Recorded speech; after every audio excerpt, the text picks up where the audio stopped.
So what is epistemology? It's an important question. It's one that most Christians do not spend very much time with, but I would encourage all of us to give it some real thought, especially in the current cultural age that we live in. We live in an age that's full of skepticism. We live in an age that's full of relativism, right? There's different worldviews out there. There's all these competing ideas. People are aware of them, unlike in different times in history. You can simply go online and you can Google any religion, any philosophy you want.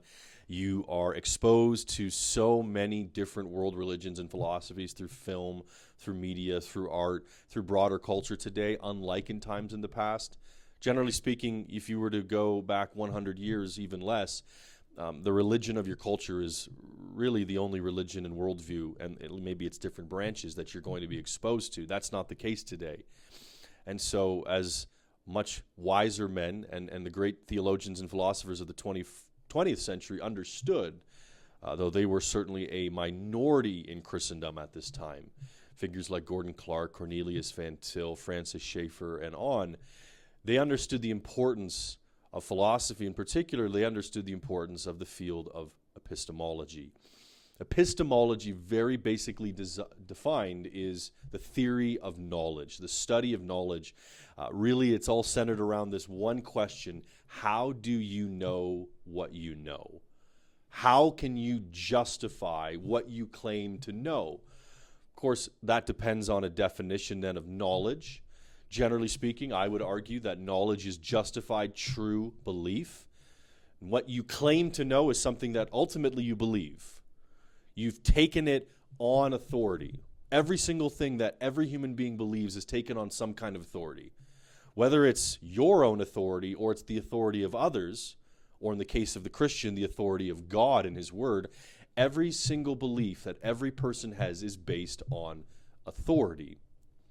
And then every belief that every person has is either true or false, right? We believe that. When we claim things, we either believe instinctively that it's true or that it's not true. And it can't be either or. It has to be either or. It can't be both at the same time, in the same way, in the same place.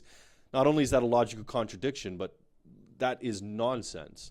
People who hold to such ideas that A can be both true in this sense and in this way, and it can be not true in this sense and the same way at the same time, not only are they logically contradicting themselves, their entire worldview is nonsense. It's filled with the impossible by definition. There's no point to speaking. There's no point to holding a belief or an opinion.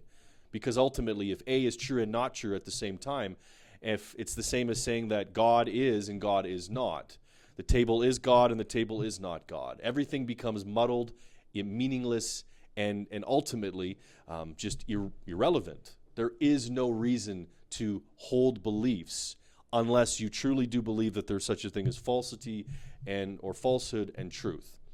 So knowledges are the beliefs that we hold that we hopefully know to be true. And how do we know them to be true? Well, we can justify them. Justified true belief. We have reasons for why we believe them. And these reasons take different forms. There's positive reasons and there's negative reasons. Positive reasons are evidences. These are things like if I want to say, okay, I know that God exists, and I start supplying arguments from the creation. I start supplying arguments from design. I start giving reasons from the natural order, from history, from the witnesses to Jesus' resurrection. All of these types of things would be positive proofs. These are what we normally think of when we think about proof and evidence. But there's a very different form of proof as well, something that we would call in philosophy a negative proof. And a negative proof takes the form of its logical impossibility, or the opposite is a logical impossibility. Okay? So an example of a negative proof for the existence of God would be something like, you cannot reason without presupposing the very nature of the triune God. You cannot know anything unless the God who is here, the Christian God, exists. Now, we can flesh that out, and we've done that in another series as well. But a negative proof takes more of the form of a logical impossibility. It looks at the preconditions for intelligence, communication, and existence, and shows that outside of those, no intelligence, no communication, no existence could be had. and we naturally know, we presuppose those.